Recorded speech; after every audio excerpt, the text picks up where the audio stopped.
back on. Okay. Table 1. Yeah, we're doing table 1. Table 3.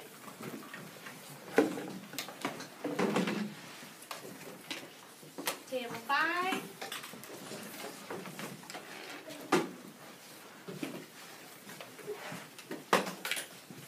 Table 4.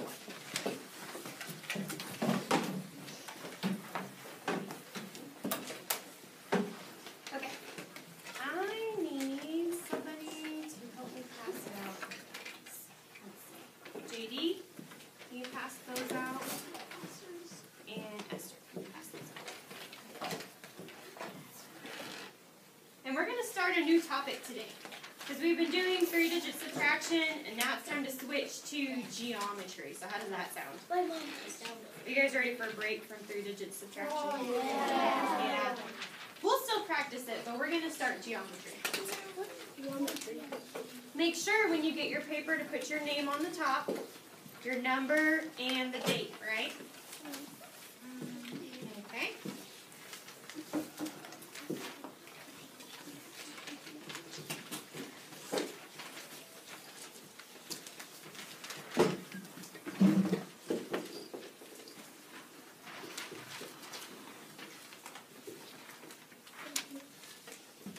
Do you have a question? What is geometry? Geometry, that is where we're going to look at shapes and today's solid figures. Did you guys ever do anything with shapes and solid figures in like first grade or kindergarten? I like doing it. It's fun, isn't it? Yeah. Yeah. Okay, thank you very much. Thank you. Okay, so let's get started. Let's look at the words to know. I think you guys already know most of these, right? Yeah. We have Sphere, sphere, pyramid, pyramid, rectangular prism, rectangular prism, cone, cube. and cube. Okay. Describe in your own words what a solid figure is.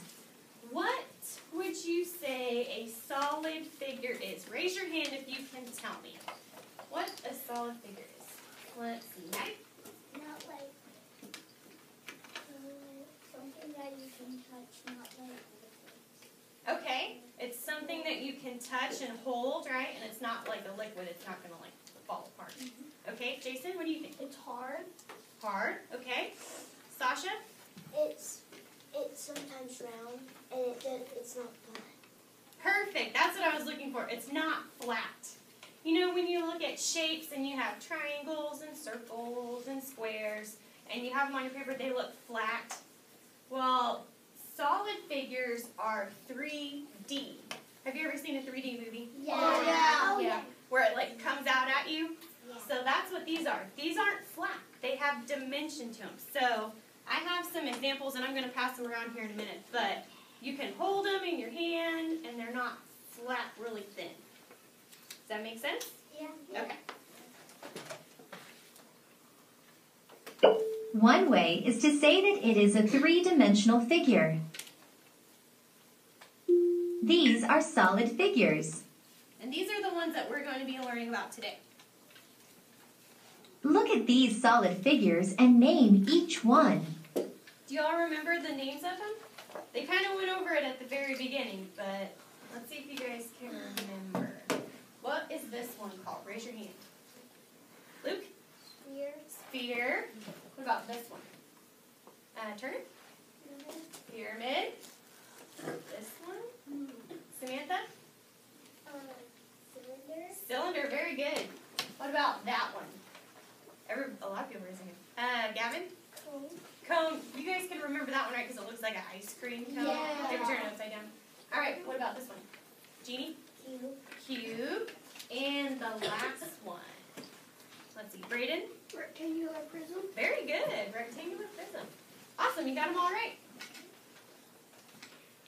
There is a sphere, pyramid, cylinder, cone, cube, and rectangular prism. Some solid figures that roll have flat surfaces. surfaces? How many flat surfaces does a cone have? Let's look at the cone. How many flat surfaces does it have? What do you think, Cassie?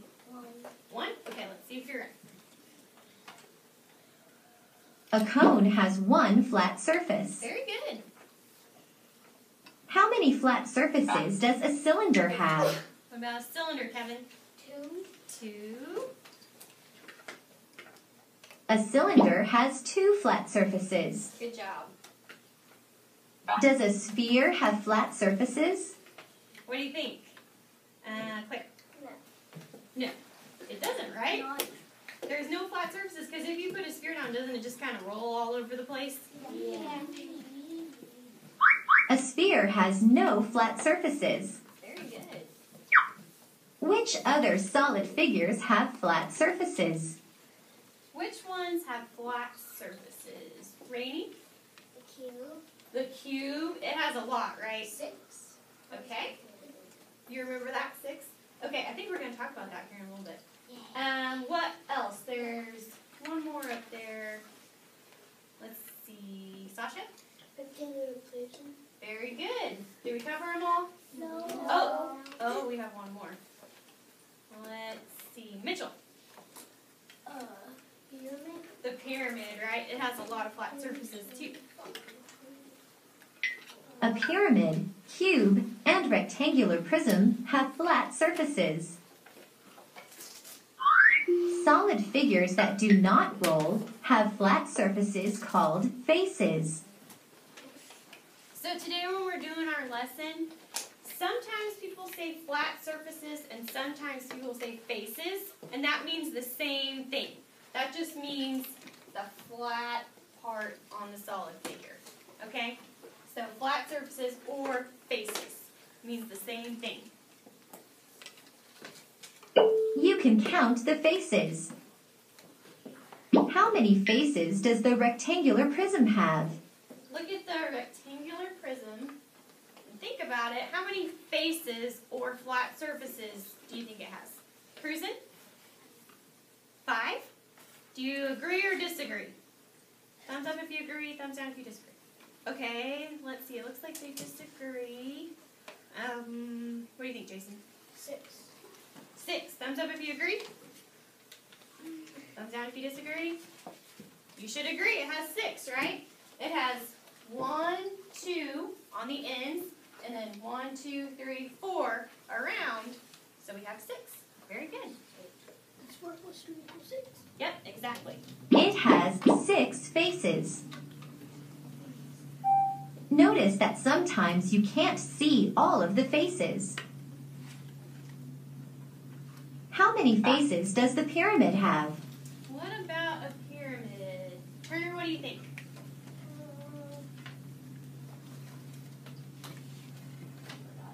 Forgot? Okay. Remember what they just said. Sometimes you can't see them all. So we see 2 here, but it doesn't have just 2. It has more than that. Luke, what do you think? 5. Thumbs up if you agree. Thumbs down if you disagree. You should agree. It has 5. It has 1 flat surface on the bottom, and it has 1, 2, and then there's 3, 4 around. Okay? So there's 5 total. It has 5 faces. Which other solid figure has faces? Which ones have solid faces in this picture? Just tell me. Cube. The cube and The rectangular prism and the pyramid. all of them do, right? All of those figures have faces. A cube has faces. Solid figures that do not roll also have edges and vertices. Raise your hand if you can tell me what an edge is. What do you think the edge is? What do you think, Sarah? The side of something. The side? Well, we have a side. That would be a flat surface or a face. The end of the side? Yeah, that makes sense. What do you think, Gavin? Like the edge of the cliff. Like an edge of a cliff. Yep. So whenever you're looking at a solid figure, when two faces or two flat surfaces come together, that is your edge. Okay? Does that make sense? All right, what about a vertice? Who knows what a vertice is? Maddie? The points? Very good. The vertices are where edges meet, right? So we have 1, 2, 3 edges that meet here on this point, and that's the vertice. So let's see what else they have to say. Vertices mean more than one vertex. So if we're just talking about one point, it's a vertex. But if we're talking about more than one, it's vertices. So it's like singular and plural. Vertex, vertices. Okay? The vertex of a solid figure is a point where two or more edges meet. You can count the edges and vertices. How many edges does the cube have? How many edges do you think a cube has? And remember, you can't see all of them, right? So you have to think about what other ones might not be in the picture. So let's see. What do you think, Esther? 8. 8? You think it has 8? Does everybody, do you agree or disagree? Kind of both. Let's see what they say. A cube has 12 edges. It has 12. Isn't that crazy? So we have 1, 2, 3, 4, and then we have 1, 2, 3, 4 on the bottom, and then we have 1, 2, 3, 4. So what's 4 plus 4 plus 4? 12, right? So it's kind of hard to think, but you have to imagine the other edges, because a cube, it kind of looks flat on your paper, but it's really not, right? It has all of these edges. It has 12.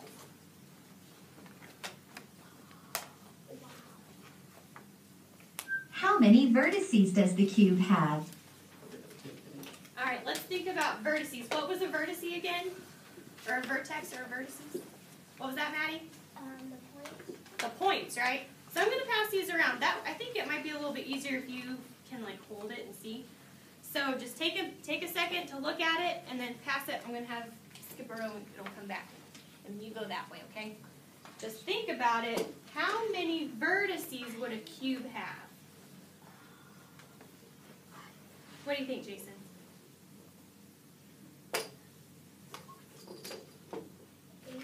8? Okay.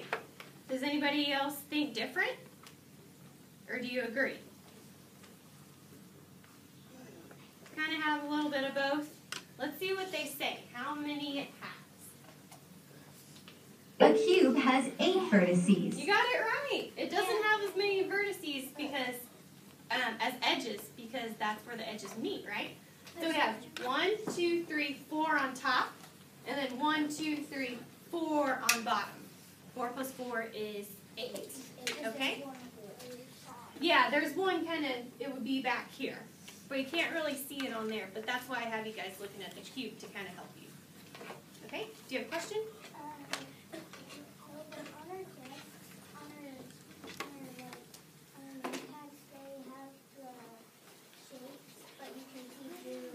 Oh, they kind of have like the dotted lines, so you can see. It kind of looks see-through. Cool. Well, that'll help you later today, won't it? Compare the edges and vertices of a rectangular prism and cube. Okay. We have the cubes going around, and I also have a rectangular prism here. You all see what that looks like? Yeah. It's kind of like a cube, but it's a little bit longer. So, how many edges do you think the rectangular prism has? How many edges? Samantha?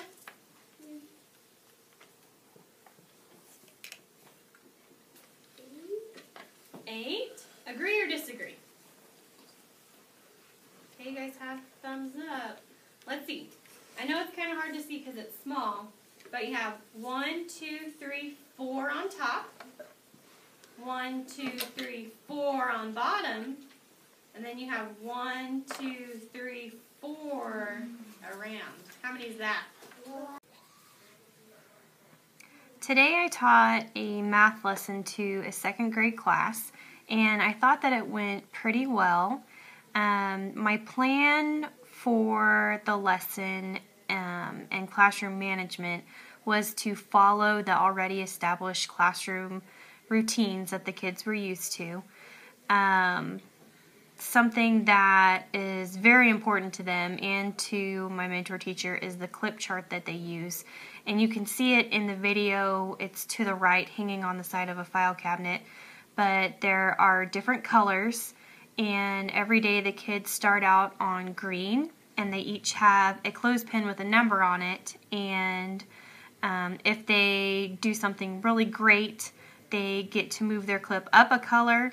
And they can move up to blue and purple.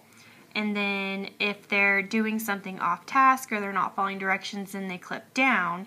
And if they clip down, it goes to yellow, which just says to stop and think. And then orange, which is teacher choice for consequence. And then red, which is parent contact. So the kids are used to using that. And it's right there up front by the board so they can see it and, monitor themselves if they need to. I didn't have to use the clip chart during my lesson because they were all on task, following directions, and they were participating, and they did a really great job. So I didn't have to use it, but it was there in case I needed it. Something else I did to make sure that behavior challenges didn't come up is I had them sit in Mimeo mode, which is where they have an assigned spot on the carpet anytime they come up to watch a video or do a lesson at the board.